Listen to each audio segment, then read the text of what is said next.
Hey, Thomas from Field Tennis. Today we're going to take a look at the flat serve and what the wrist does on a flat serve, and we're going to use a super slow motion recording. I will record at 240 frames per second and go slowly back and forth so that we can discuss what's going on with the wrist, and we will try to dispel a very common myth that there is a wrist snap when we serve. So I will try to show you that there is no wrist snap on the slow motion camera. Hey guys, just want to show you how I did a bit of improvising to set up the iPad so high so that I can record at contact point, so you can see that the slinger bag can serve other purpose too. So I'm using the iPad because it can record, the iPad Pro M1 can record 240 frames per second, and I can use the apps, various video analysis apps like OnForm or Coach Now to scrub through the video and show you in detail what's going on. So now that you've seen where I've set the iPad, then you will understand how did I make a video like this. You can see that kind of the camera seems very high, so if I run one first serve at full speed, then it looks like this. And so now we're gonna use slow motion to see what's happening with the wrist. So we're gonna use all four angles. We're starting with this one, so from the right side. So here's the contact with the ball, and if I continue a little bit further, this is what happens. So I can even zoom in a little bit and you can see what happens with the wrist. So the wrist at contact is very firm and stable, so you can see this line here, and as we continue, then what I believe deceives the player's eye or even the coach's eye is when they see this broken line, and so they assume that this way of accelerating the racket head faster than the arm is done through the wrist. But as you can see, the wrist is firm and flat, so it's not done through the wrist, it's done through the pronation and internal shoulder rotation. So internal shoulder rotation is happening here and pronation is happening here with the forearm, and so that's what's twisting the arm and making the racket accelerate down. So as you can see, there is no wrist snap, the wrist is flat, and we will see that also from different angles, maybe better, but I just wanted to show you the serve from all angles so that you have a clear mental image of how it looks like from whatever angle you're looking at it. So I think this view is also very interesting to see the serve from, so it's really like from the contact point. So I'm just letting it run one time that you can see how it looks like, and now we're gonna go slow motion. So here's contact happening, so you can see the quite stable wrist here. If I zoom in, the racket is at an angle. So now if we continue a bit further in super slow motion, then you can see that the wrist is staying flat. There is no wrist snap, there's nothing going in the wrist. What's happening, again, like I mentioned, we have internal shoulder rotation going on here and pronation going on in the forearm, and that's what's twisting the racket. So if I continue a bit further, you can see still completely flat line of the wrist. It's just turning outwards here. So still nothing going with the wrist.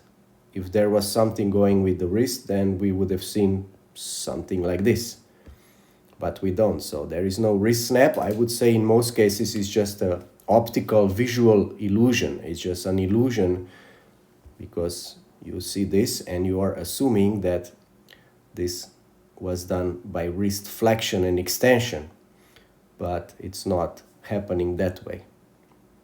So it's just internal shoulder rotation and pronation. So here we have another side view that is also interesting to see. So first I'll be running the serve at full speed. So this was a flat serve. So now if we go into slow motion and we see what's happening with the wrist at contact.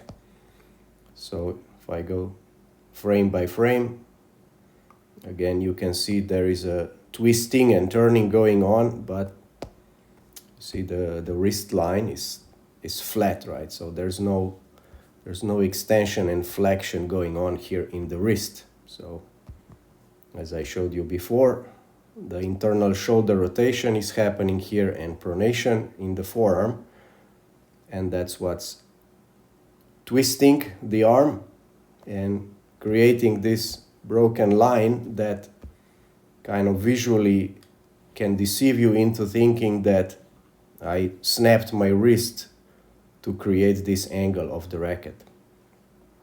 So again, we go very slow. There is no wrist snap at contact on a flat serve or any other serve. So I think you're gonna like this view. I was recording from the front. I'm serving to the outside in order not to hit the iPad. So let's try and see this now in slow motion. So here we are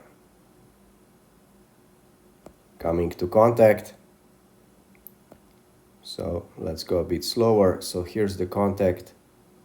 And if I continue a little bit further, we zoom in on the wrist, you can see that there is this flat line and there's no flexion, extension, no snapping of the wrist happening. So we continue with the serve, you can still see it's still firm and flat. So there's no like bulge happening here. And again, what can deceive you is because you're starting to see this broken line, and it kind of suggests to you that this was done, that the racket head going faster than the arm is done through the wrist, but actually it's done more through internal shoulder rotation and pronation. So as you can see, there's nothing really happening with the wrist, it's just staying stable through the serve. So again, there is no wrist snap in a tennis serve. And here, let me try and explain quickly why there is no real wrist snap. So first, let's start with players who hold the racket wrong, so with the forehand grip. A lot of players serve like that. So the first reason why there is no wrist snap here is very obvious, because the butt of the racket starts to push into the hand here. So if I exaggerate a little bit that you see better, if I hold up and I try to accelerate the racket head, you can see that the handle, the butt starts to push into my forearm. So that's why I cannot really snap the wrist. So even though I hold the forehand grip here at the end, it's the butt that starts to push here in the base of my hand. So if I try to snap my wrist, so snapping the wrist means this, right? So that's everyone's picture in the mind, that we try to snap the wrist like this. So if you try to snap the wrist with the forehand grip, it starts to push in the wrist, the hand, and there's a lot of resistance and pain. So not really possible to snap the wrist with the forehand grip. That's why these serves typically look like this. So if you look at the serve, hit like this, the wrist stays like this. So one reason, so many reasons, but one reason why we hold the continental grip instead of the forehand grip on the serve is because it allows the butt of the racket to move out freely, so it doesn't push into the hand. So again, if I exaggerate a little bit and I hold the racket here, you can see that I can now accelerate like this the racket fast, and I'm using the forearm and internal shoulder rotation, so not the wrist really, it just looks like it. And you can see that the butt is now freely coming out, so it does not hit my forearm. So even when I hold normally here and I go, the butt is free to move, it's not pushing in anything in my hand, in my wrist, and that's why I can accelerate the racket head very fast. So that's one reason why we hold the continental grip, is because we can accelerate the racket fast and the butt is not pushing into any part of the hand or the wrist. But if I try to snap the wrist, so again that we understand each other, what is snapping the wrist is this movement, right? So extension and flexion of the wrist, that's what you might imagine that is snapping, that you want to snap the wrist. So if I hold the continental grip and I do the serve correctly, then you can see that here's a flat line, so the wrist did not snap or move, right? Or from this side, if I go and I accelerate, there is a straight line. So even with a continental grip, if I'm coming to contact, so this would be the right way to do it. But if I try to snap my wrist, I start to feel pain because this bulge starts to happen. And now the butt of the racket again starts to push into my hand. So even with a continental grip, if I try to snap my wrist, that means I'm trying to use it this way, the butt of the racket is starting to push here in the base of my hand, and this hurts, this is painful. So there is no way that we can snap the wrist on fast, flat serves and not injure ourselves.